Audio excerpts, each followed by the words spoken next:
again sa opportunity. So kung mapapansin niyo po, meron po tayong dinosaur dito.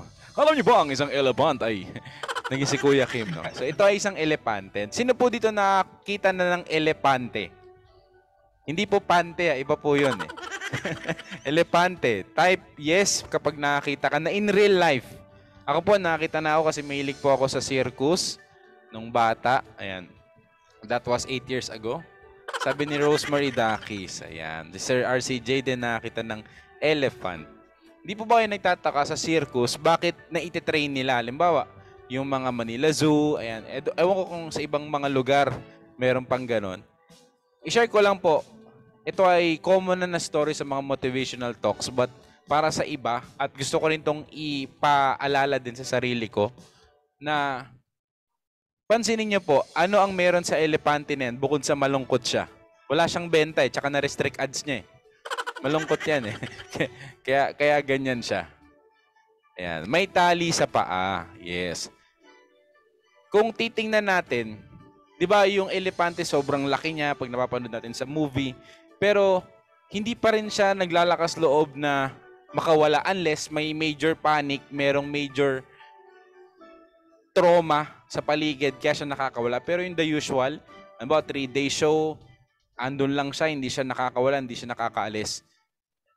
Reminder po sa atin, ito, yung story paano itinitrain ng elepante. Bata pa lang po ang mga elepante, around 2 years old, ilalayo na siya sa inan niya, sa nanay niya, at doon na sisimulan itatali yung paa niya. Ang gagawin, kung gaano kalaki ang vicinity nung show, yung pagpe-performan nung elephant, ganun din kahaba yung tali. So buong buhay niya, sinusubukan niya niyang makaalis, sinusubukan niya makalayo, sinusubukan niya na makatakas dun sa pagkakagapos sa kanya. Buong katandaan niya hanggang mag-high school siya, senior high, ganun, hanggang mag-college siya, hanggang hindi pa rin siya makawala. Hanggang tumanda na siya, sumuko na siya, na kahit hindi na siya nakatali. Okay? Hindi na nakatali yung elepante, hindi pa rin siya tumatakas. Kasi natatakot siya na baka masaktan ulit siya. Alam naman niya na hindi uusad eh. Walang mangyayari sa pag-attempt niya na baguhin yung sitwasyon niya. Nangyayari din po yan dun sa atin. Kahit kanino po. Kahit sino pang, kahit pinakamayaman, pinakasikat, pinakakilala, may mga limiting belief na tinatawag na nasa isip lang natin. Ang tawag po dyan ay barricade. Pero in common terms sa personality development, ang tawag po dyan ay limiting belief. Natutuwa po ako kay Sir na Marvin po ba? Tama po ba yung name?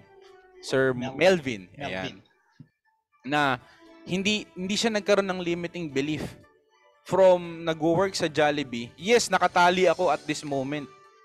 Gapos ako. Mahirap yung buhay. Pero hindi habang buhay nakagapos ako. Puputulin ko yung chain na yan, puputulin ko yung pagkakagapos na yan, at makakaalis ako sa tanikala ng kahirapan. Parang title ng MMK yun, no? Hulaan ang titulo. Kadalasan po kasi ng limiting belief natin, nire-review ko rin yung presentation kanina. Dahil sabihin natin, pinanganak tayong mahirap, mamatay tayong mahirap. That's a limiting belief. Hindi ko deserve yan, limiting belief yan. Sila lang yung top earner, limiting belief yan. Pansinin po natin yung sinabi ni Sir Melvin. I commend the guy, yung humility, pero syempre yung drive niya. Na gusto niya maging top earner, yung 150,000 per day. Well, hindi imposible yun. Yung sinasabi natin na wala na yung limit niya. Kasi totoo lang, wala namang mawawala sa atin kung mangangarap tayo na mataas eh. Wala namang mawawala na puputulin yung pagkakagapos. Yes, mahirap. Kasi parang iiba siguro sa atin, simula nung nakilala yung Chantal, nakita yung potential, parang kumonti yung kaibigan, weirdo ka na, hindi na makarelate sa yung mga kakilala mo kasi nawala ka na dun sa chain eh. Meron ka ng pwedeng bumago sa buhay mo. And yung sa mga nalulungkot naman, coach, natanggal na yung barrier. Alam ko, yayaman ako, pero bakit wala pa rin nangyayari? Let's ask ourselves, buong buhay natin, hindi tayo nakarinig ng ganito, hindi tayo nakakita ng ganitong opportunity. Bakit ang hirap bakit mas iisipin mo na ang dali-dali para sa'yo na umasenso agad? Ang dali-dali para sa'yo na, ay, magbabago agad yung buhay ko kasi inisip ko, nangyari, nag-dream ako. Hindi ganun. Parang diet po yan. 'Di ba? Kung malaki ka ngayon, yung isa na lang bayad mo sa tricycle kasi hindi ka kasya, ganun ka na po kalaki, tapos gusto mong pumayat in just 7 days, buong buhay mo inipon mo yan Never siyang mangyayari. Ganun din po sa mindset natin, sa pag-unlad natin. So if ever po na gusto natin magbago yung sitwasyon natin, give it a year din or give it a decade. Yun nga po yung sabi ni Bill Gates Masyado nating ino-overestimate yung sarili natin na pwede natin gawin in 1 year, pero ina-underestimate natin yung sarili natin in 10 years time. Example, si Sir Melvin, 2 companies, nag-fail siya. Kami po, nila Sir Troy, lahat yata ng networking na hand signal, nagawa na namin, di ba Sir Troy? Di na nga namin alam kung para kami ninja iba-ibang hand gesture Ortigas, Cubao, Quezon City. May office dyan si Sir Troy. Pero at this moment, Sir Troy, nakita na yung bahay niya. Ito na yung bahay ko, Chantal, after ilang years. So wag po tayong susuko. Yes, limiting belief siya, hindi siya nawawala Pero everyday mong lalabanan yung pag-step forward mo sa pangarap mo. Yes, ito kagaya nga po na sinabi namin, kagaya rin na magiging program tomorrow. Bakit gusto rin mag-train ni Sir Luel? Nangihinayang kasi siya na bakit share ko na, hindi nagpapanik yung mga tao pagdating sa training. Sabi ni Sir Melvin, training lang, attend lang ng basic. Yung magiging event po natin sa July 7. Life-changing training po yung mga ganun. Yun po yung pwede mga bumabag. Dapat pag nakakarinig tayo ng training, nagsisiksikan tayo, nagkukumahog tayo, wala. Yung iba sada alam ko hindi po kayo kasi nandito kayo. Palakpakan yung sarili. Iba kayo. You are different. Pero yung iba sa atin na gusto magbago buhay, yung simpleng pag-attend ng training kinatatamaran.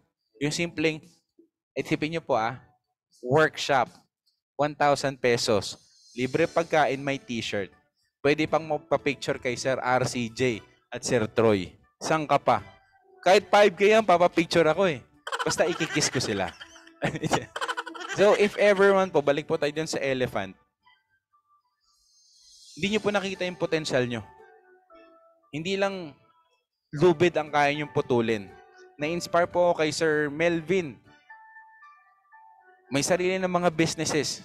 It's a reminder na wala yang sa edad. Na wala yan sa pinanggalingan. Nandyan yan sa gusto mong puntahan if mawawala po yung limiting belief natin. 7 na po, kalahati na lagpas kalahati ng taon. Baka yung limiting belief natin, yun yung pumipigil sa atin para mag-progress.